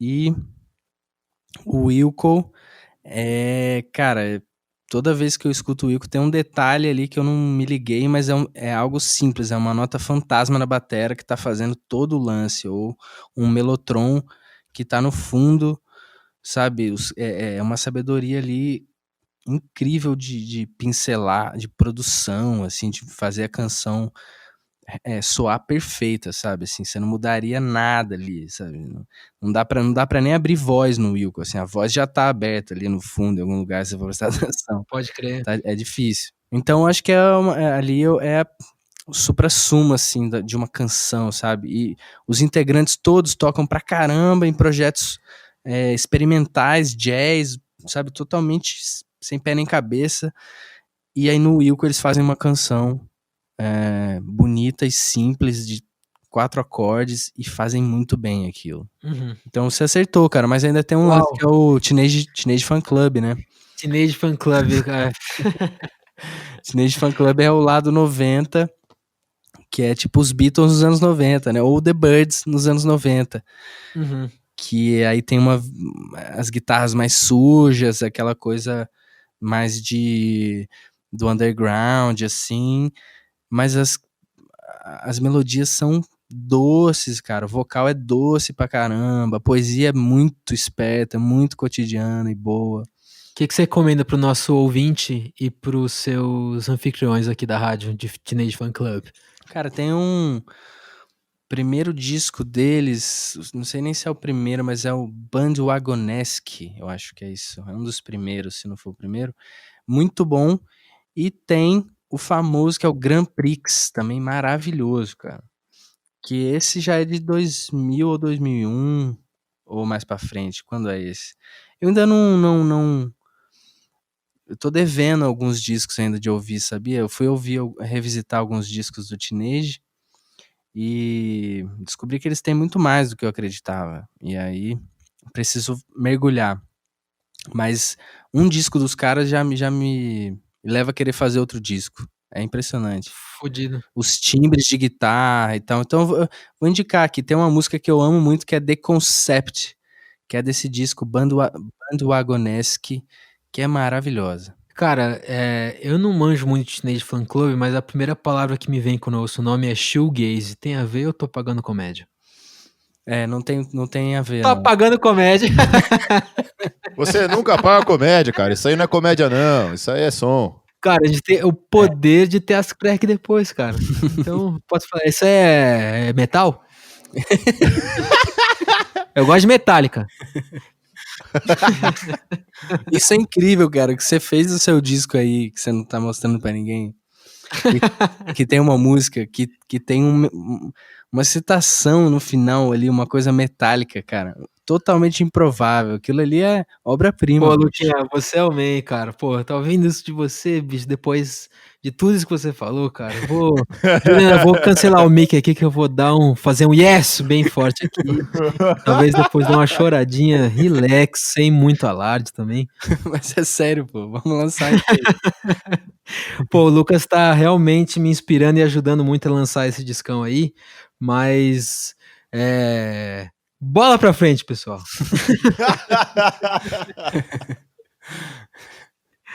Fudido, bicho. Fica aí mais um questionamento pro ouvinte, Não né? questionas. Que disco é esse? Boa. Hashtag, cadê o disco do Renato? O Juliano eu sei que tá trabalhando no disco aqui, junto com o Renato. Inclusive você gravou belos violões pra música que vai ser o single, né? Primeiro single do disco do Juliano. Véio, que honra, mano. É verdade. Estamos nós três aqui participantes dessa mesma belíssima canção que teve contribuição de todos e é um prazer. Essa jornada maravilhosa que é o som e descobrir pessoas tão som ao longo desse caminho sonoro, né? É a melhor coisa. É tudo que eu queria e que eu estou tendo, apesar do mundo estar horrível e músicos não terem nenhuma perspectiva, mas, tipo, tirando isso, tá legal. O mundo podia estar sem som, já pensou? A gente acorda um dia e tá tudo mudo. Acabou. Podia virar chefe de cozinha, bicho. Melhores cafés e danones. Imagina que não. Você ia fazer uns Danones? Sem som? Acho que Danone e som tem tudo a ver, né? Então, sei lá, acho que não ia pra pintura, não. Ia pra degustação. O mundo da pintura é um mundo muito complexo, não dá pra... É complexo. Mas o Lucas é do mundo da fotografia também. Ele e a Karime, assim, estão evoluindo muito juntos, assim, eu percebo a escrada e tá foda. Tá realmente foda, cara. Não, mas eu sou só um curioso ali. Mas eu andei, por causa da Karime e tal, tirando umas fotos. Eu tenho aí alguns filmes analógicos vencidos, cara. Muito louco tirar umas fotos. Aí que dava o timbre da foto. Né? Que timbra ela e tal. É o pré. O pré que vale. Passou na fita, né? Passou... Totalmente, cara. E aí, a Karime já saca mais, assim. Várias dúvidas eu tiro com ela, assim, cara. A capa do seu EP, em inglês, foi uma colagem que você fez de fotos que foram com a Karime, não foi isso? Então, eu peguei a máquina dela e saí tirando foto da casa. E aí eu já sabia que ia ser tudo PB, então eu fiquei naquela coisa de pegar bem o contraste, assim, né, das sombras e tal. E, inclusive, tem muita coisa do seu quarto aí que tá na capa. Maravilha, cara. A gente foi passar a fitinha. Fico honrado demais, cara. Ô Lucas, e você se dedica bastante a pensar na parte visual do seu trabalho musical? Como é que funciona essa relação? Então, o legal do Bandcamp é que também tem esse estudo, né? Pra cada música que eu vou lançar tem que ter uma capinha. E aí eu comecei a sempre pensar, meio que tentar pensar junto as duas coisas. Mas na hora de produção, assim, às vezes eu dou uma travada. Algumas artes, quem me ajuda é a Carol Reis, que sempre fez muita coisa pra Vitrô. E ela fez a capa de todos os singles do... Não só todos os singles, de todas as músicas do meu disco solo. Eu pedi pra ela fazer uma arte pra cada. E aí, pra eu começar também a enxergar. Eu falava pra ela o que eu pensava de cada música, tipo, pensei numa paleta de cores, pelo menos, coisa que eu nunca tinha feito antes relacionado à música, assim, eu escutava a música e ia pensando na paleta de cores e passava pra ela, e ela criava um desenho a partir dali. A capa do meu disco foi algo que realmente, a princípio, eu nunca não tinha pensado. Aí foi chegando no final do disco, eu falei, bom, precisamos de uma capa, então vamos lá. Peguei uma foto que o Azevedo fez, o Grão. Ele fez umas fotos analógicas minhas no ano passado. E aí, uma dessas fotos eu pedi pra Carol desenhar, simplificar os traços e tal, pra outra amiga bordar. Uma coisa eu já sabia, que era a textura do lã, dessa coisa do tecido mais macio e tal. Eu queria porque eu tava achando que a sonoridade do disco tava assim, tava suave, tava... Então eu fui mirando nisso. E aí uma outra amiga, Tainá Denardi, fez o bordado. E eu fico olhando para aquele bordado ali, tentando me reconhecer ali, mas é isso, acho que eu não engordei tanto depois daquilo. E Lucas, Hum. isso da imagem é interessante, né? Tipo, o quanto você acha que a imagem das bandas que você gosta te influencia num contexto de fusão entre imagem e som? Muito bom. Quanto é importante no seu trabalho, assim, se dá pra fazer essa distinção, sabe? Tipo, Uhum. porque eu acho que a gente gosta de Beatles, porque o som é absurdamente foda, mas também porque eles tiveram muita relevância esteticamente, assim, Total. de comportamento e tudo mais. E rola, quando a gente vai lançar o próprio trabalho, a gente também passa por esse processo de como comunicar e juntar a imagem, que é muito importante, com o nosso som. Então, como é sua escuta e como é seu processo em relação à estética? Cara, isso é algo que realmente é novo pra mim, assim. Eu tinha uma certeza, que era uma coisa que era muito, que me guiava, era tipo, cara, pelo menos na apresentação ao vivo, nessas coisas, o artista tem que estar bem vestido, tem que estar alinhado com o cara vai se apresentar, né, vai apresentar a sua arte e tal.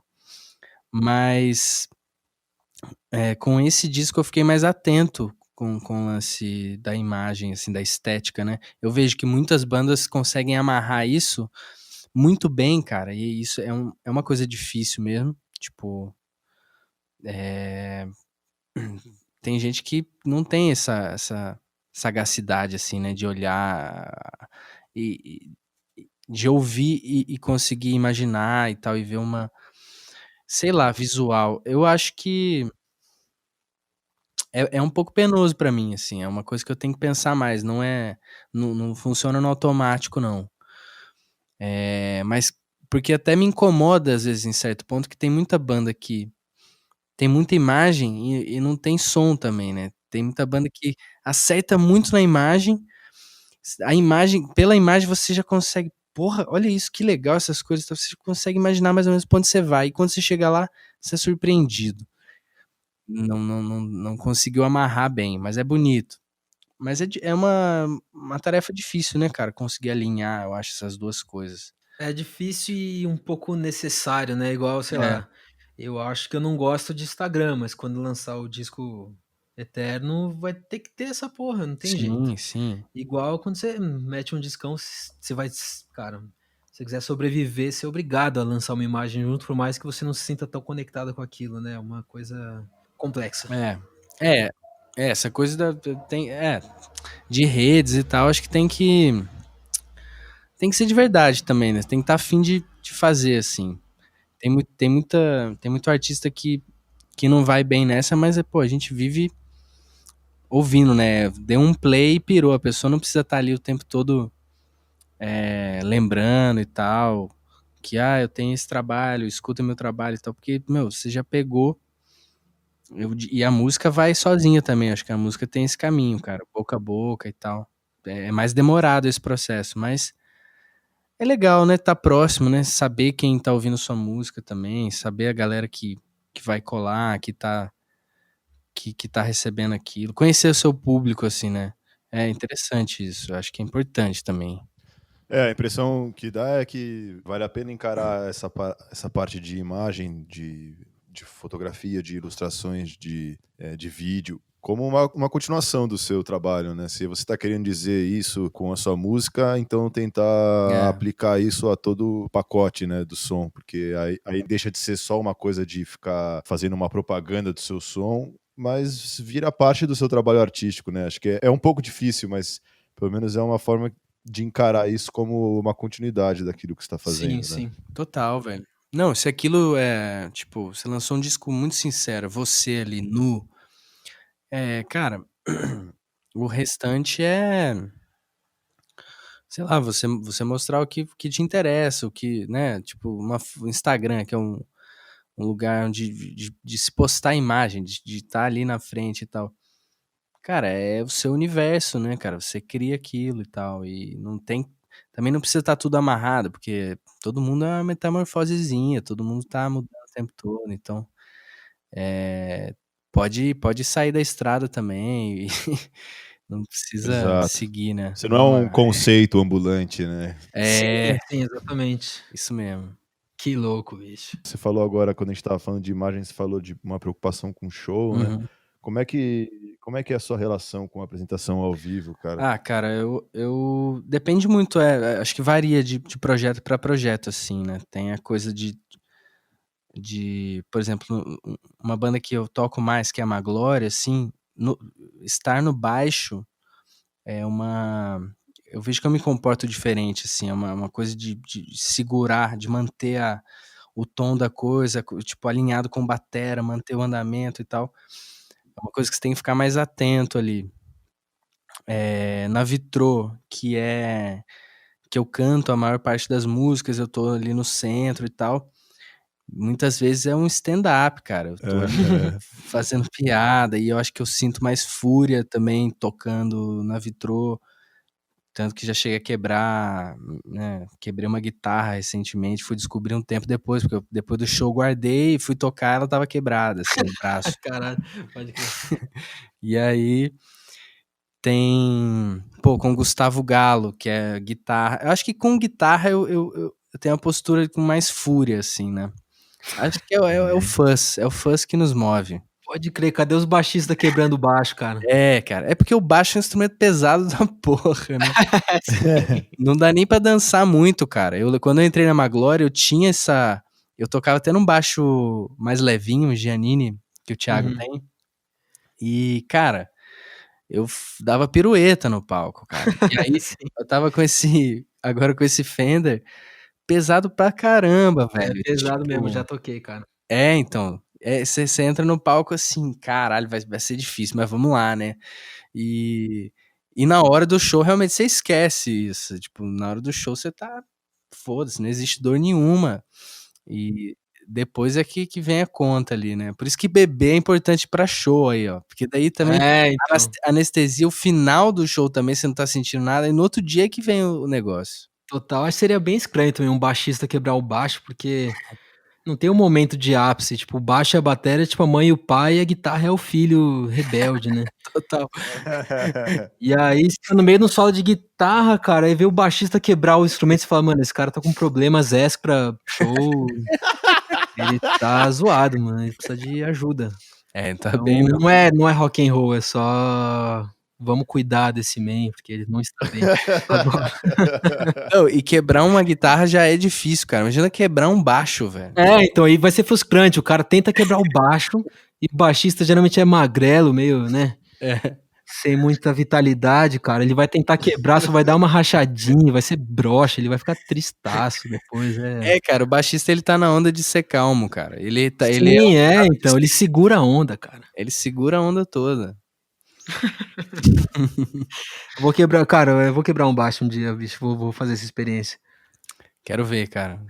Não, eu não vou conseguir, bicho, Estarei porra. lá. Eu tô de boa, eu sou baixista, cara, por que eu vou ficar? Quero a paz. Deixa pro Então. vocal e pra guitarra, assim, estranharem, cara, o baixo é paz. O baixo ele tá livre, cara, dessa coisa do ego aí. Ele não tem Sim, solo sim, não, né? cara. Não tá. Ele nasceu pra dar suporte, cara, isso é lindo. Sim, totalmente.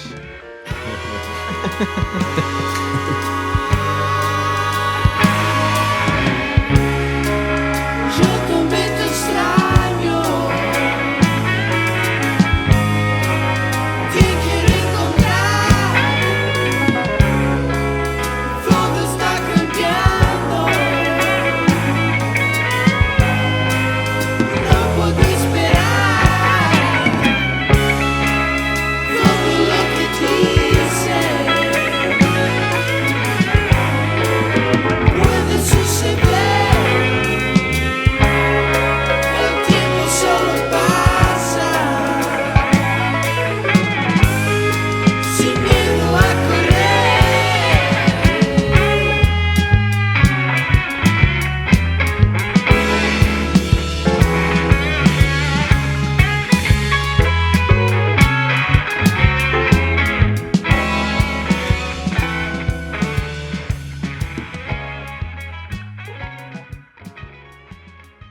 Como é que funciona quando você vai entrar no palco? Você tem rituais pra subir lá e fazer um show? Você fica nervoso? Como é que funciona a relação com essa subida no palco? Uhum. Ó, geralmente eu fico muito nervoso, cara. Até o primeiro acorde é só nervosismo que tá ali. E aí a coisa vai. Você vai se sentindo em casa, né? O palco tem essa. Cara, tem uma. É uma areia movediça, às vezes, assim. Que você começa a ficar preso ali, cara, e de repente você tá em casa. Você já mapeou todo mundo que tá ali na plateia, os seus amigos mais próximos, assim, né? Você já se sente seguro. E de repente, cara, você tá gostoso ali, cara. Aquilo poderia durar eternamente. Eu tenho muito isso, assim, de subir nervoso e sair muito à vontade, já falando da minha vida, já falando de um monte de coisa, quase chamando todo mundo pra cantar lá, tipo. E nessa fase sem beber, é isso, eu sinto isso, fica mais evidente, assim, meu nervosismo e tal. Quando eu tô ingerindo álcool, é mais tranquilo, assim. Já É uma subo mais. chapação em si mesmo, né, tipo, a hora que você É, tá no palco, já rolou de subir no palco 100% sóbrio e no meio do show você achar que você consumiu algum entorpecente muito massa, mas é só como é show fazer um show, né. cara, é só. É a música, né, sendo feita ali, Sim, cada som cada palco tem um som diferente. E isso também acho que muda muito, né, quando você sobe e o som, eh, quando você sobe num palco grande e o som não tá legal, putz, aí é meio tenebroso pra você ir se ajustando, assim. uhum. Mas quando é uma casinha de show pequena, como a gente já tocou muito em casinha pequena, continuou tocando em vários lugares, cara, o som tá na sua cara, mesmo o som que você tá ouvindo, o som que tá indo pro público é muito mais, eu acho que é mais aconchegante até, cara. Você se sente mais no controle, né, da coisa.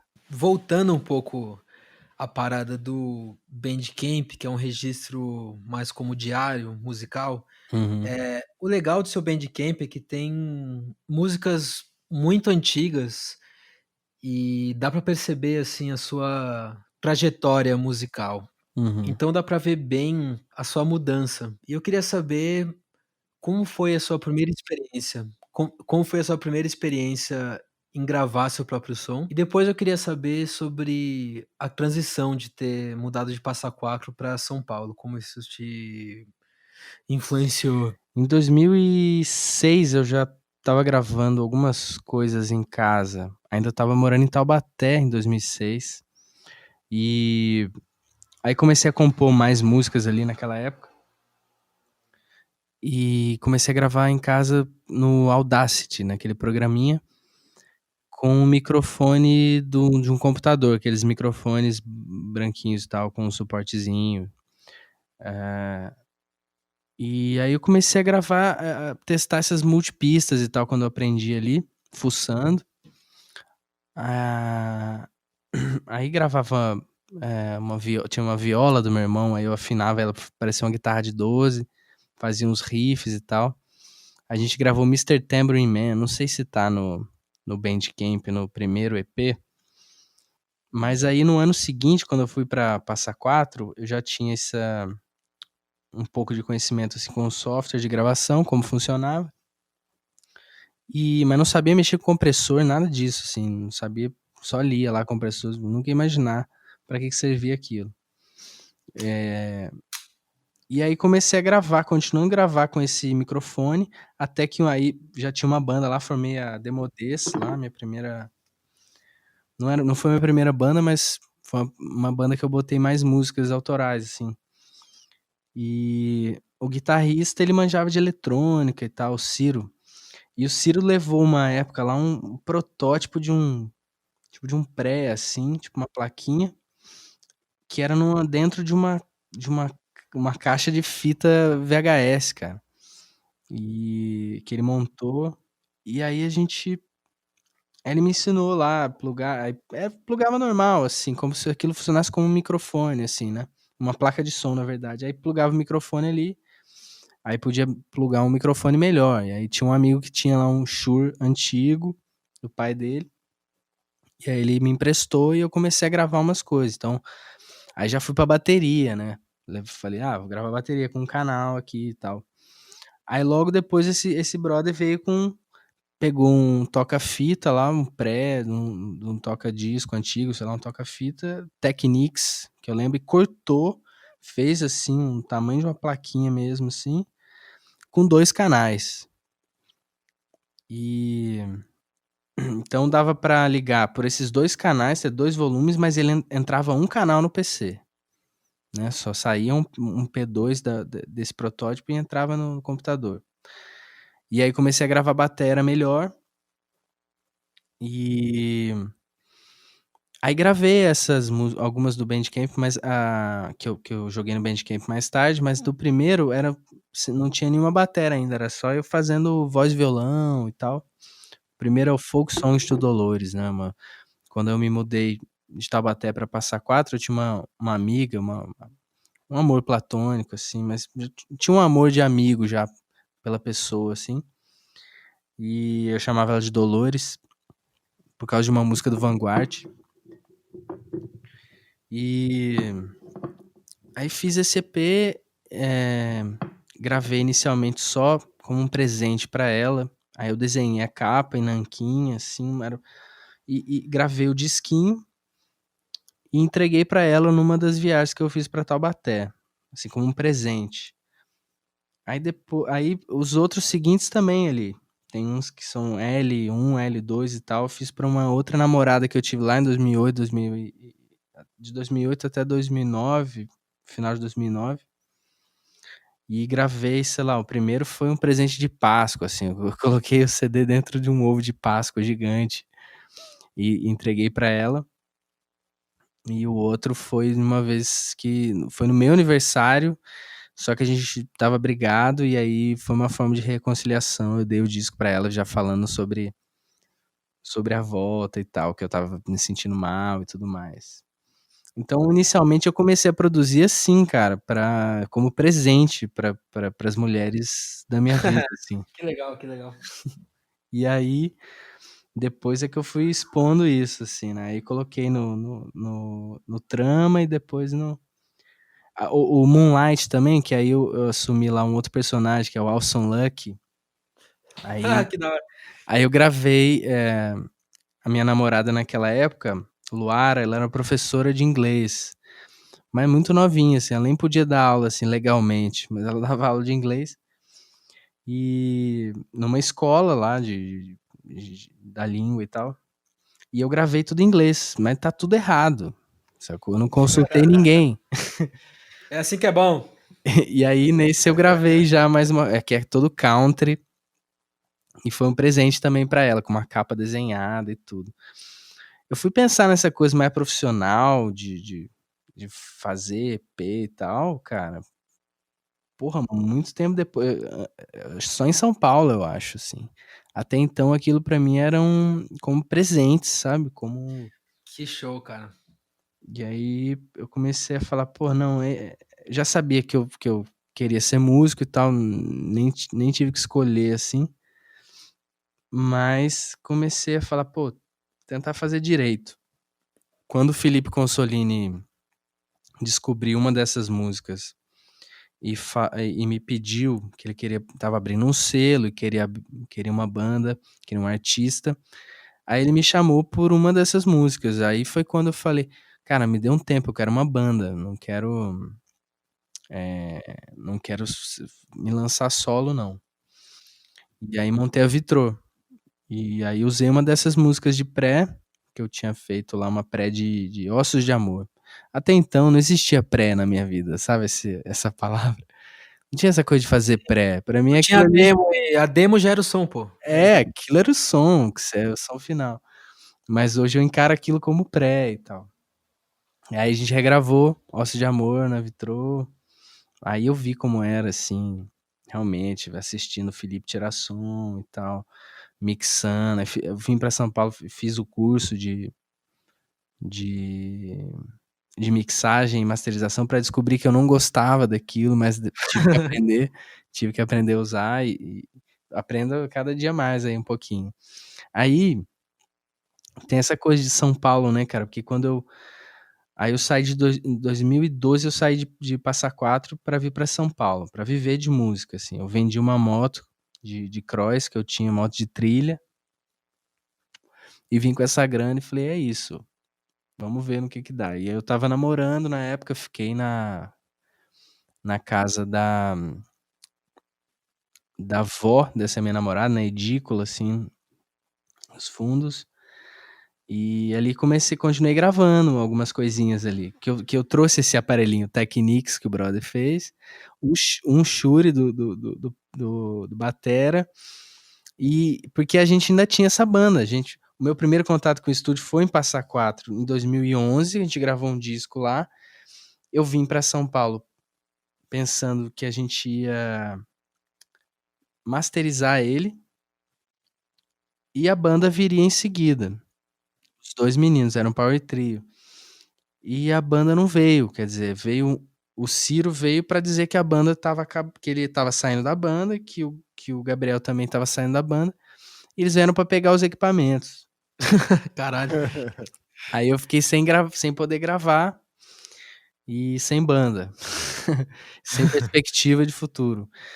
E aí foi quando rolou essa coisa de trabalhar na Teodoro e tudo. Aí fiz o curso com essa grana da moto, eu lembro que paguei o curso de mix e master.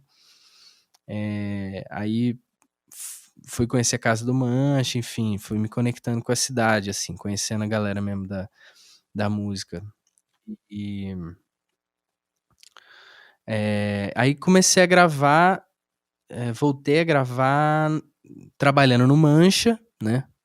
Porque daí tinha um equipamento lá, o Mancha falou, pode pegar, cara, quando você quiser a plaquinha, as coisas aqui, pode gravar. E aí eu aproveitava pra gravar, usava os microfones lá. E uma época também tinha os equipamentos do Chico Leiberholz, na casa do Mancha, que ele tava funcionando como estúdio ali nessa época, durante a semana. E eu usei algumas vezes os equipamentos do Chico. E até consegui comprar essa plaquinha descobri que a mesa de som que eu tinha ligava USB também em 2016.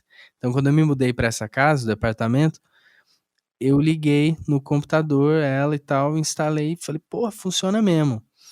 Só 2 canais. E aí gravei freneticamente. Eu acho que no ano de 2016 eu gravei Gravei umas 30 músicas no quarto.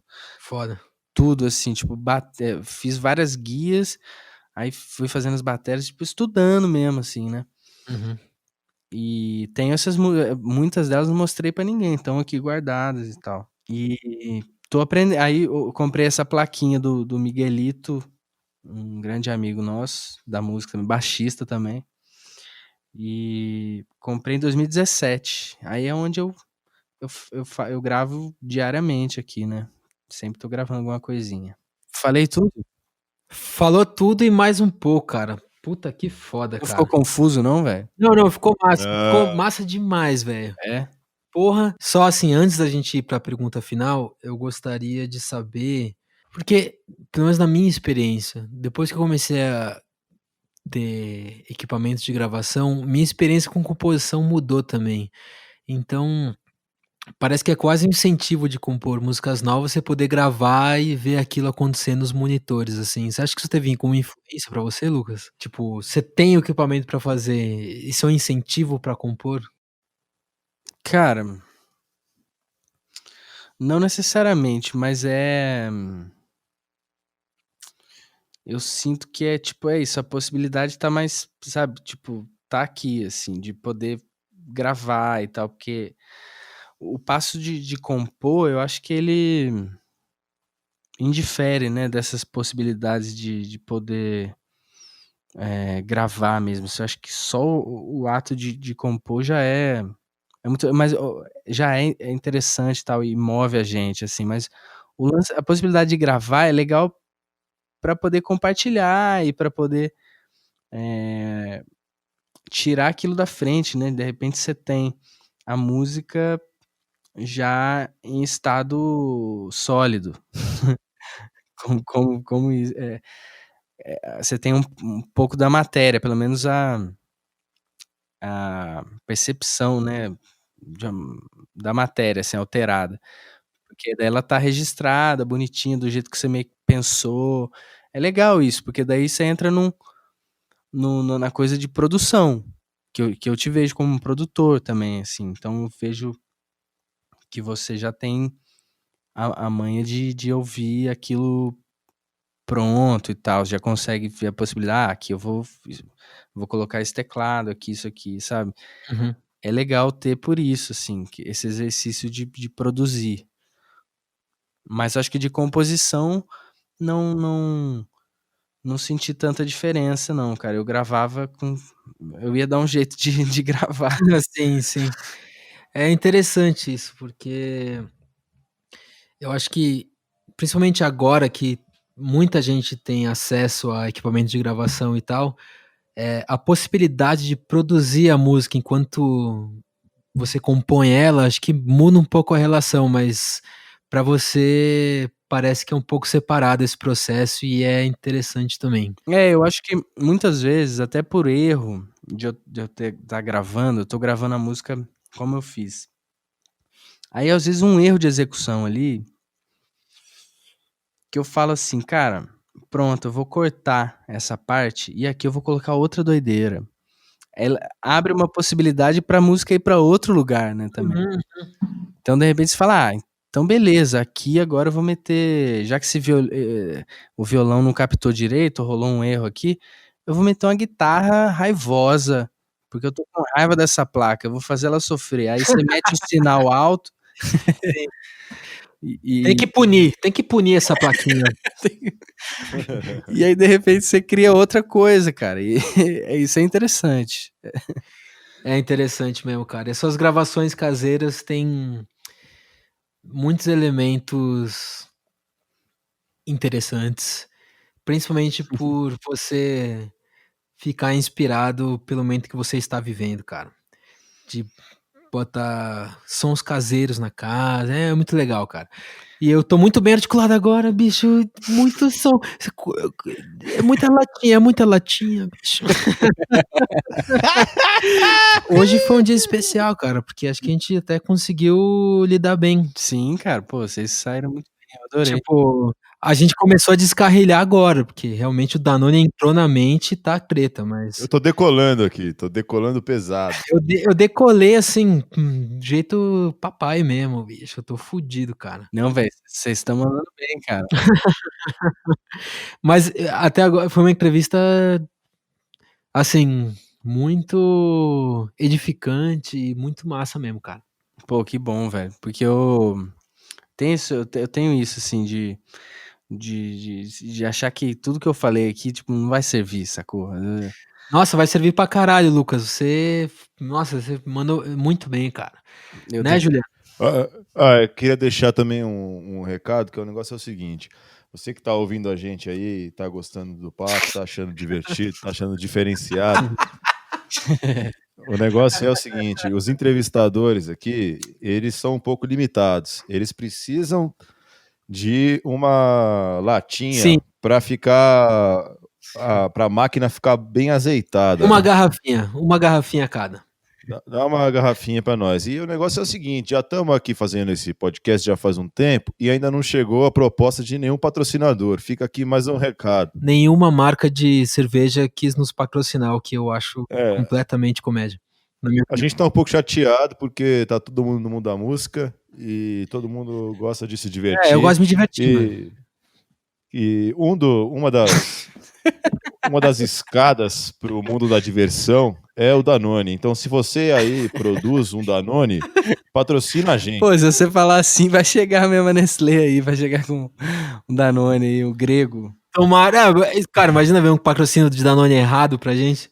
A gente vai ser obrigado a aceitar, né? Falando, baunilha, inspirador. Você aí da Batavo, não é com você que estamos falando.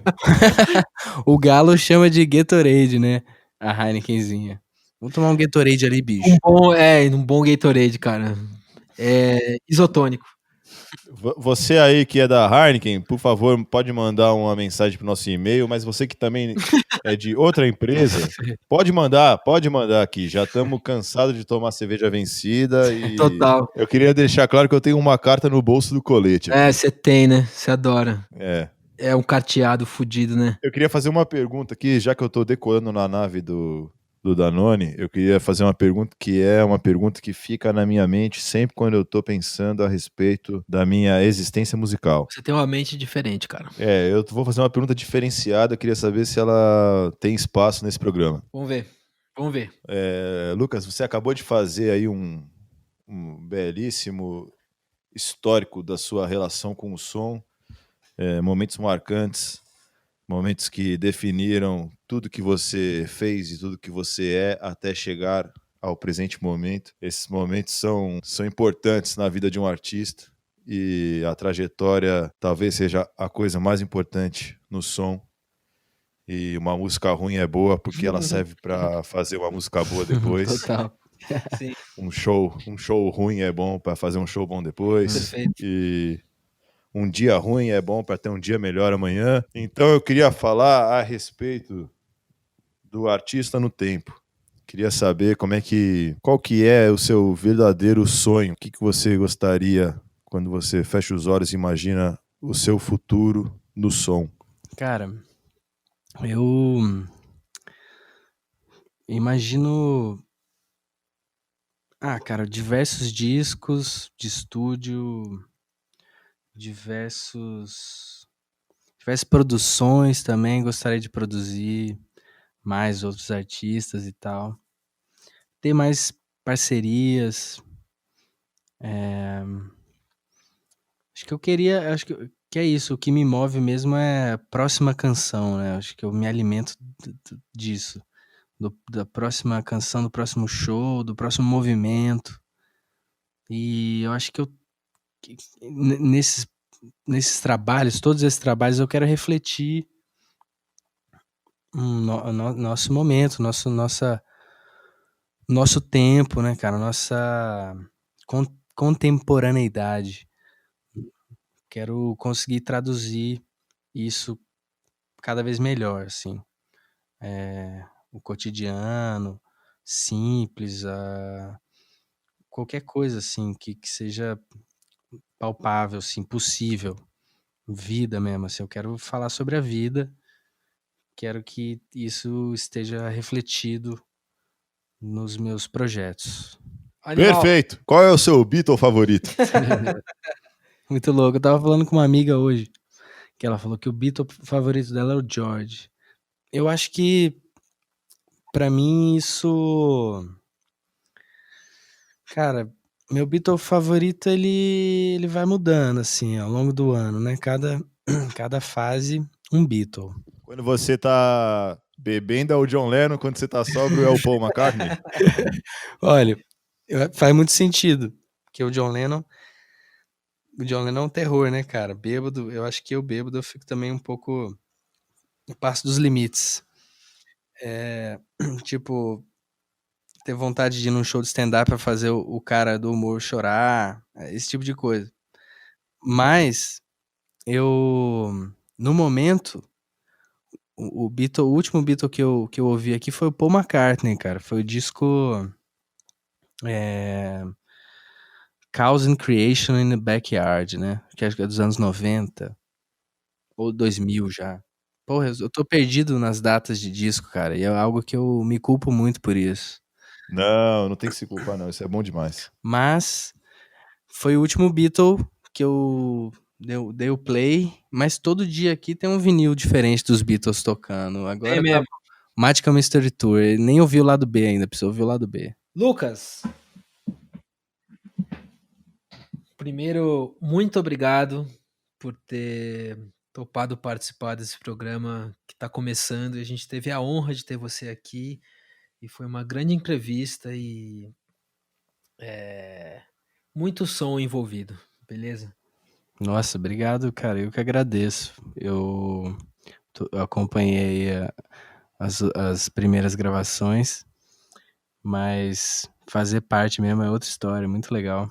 E, pô, tô feliz, velho. Acho legal contar um pouco da minha história, assim, porque realmente a gente não costuma falar muito disso, né? Então, quando a gente registra, eu mesmo fiz uma viagem aqui no tempo, então acho que é algo que eu vou ficar refletindo. Então, obrigado pelo espaço aí, velho. Total, a gente Pô, também que vai da ficar hora. com essa entrevista com a gente, cara. Foi demais.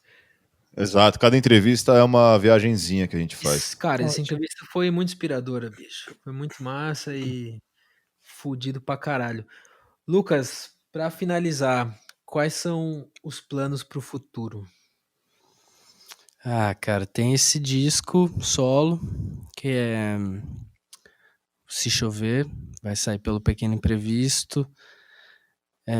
Espero que em breve possamos normalizar os concertos. Caralho, desculpa.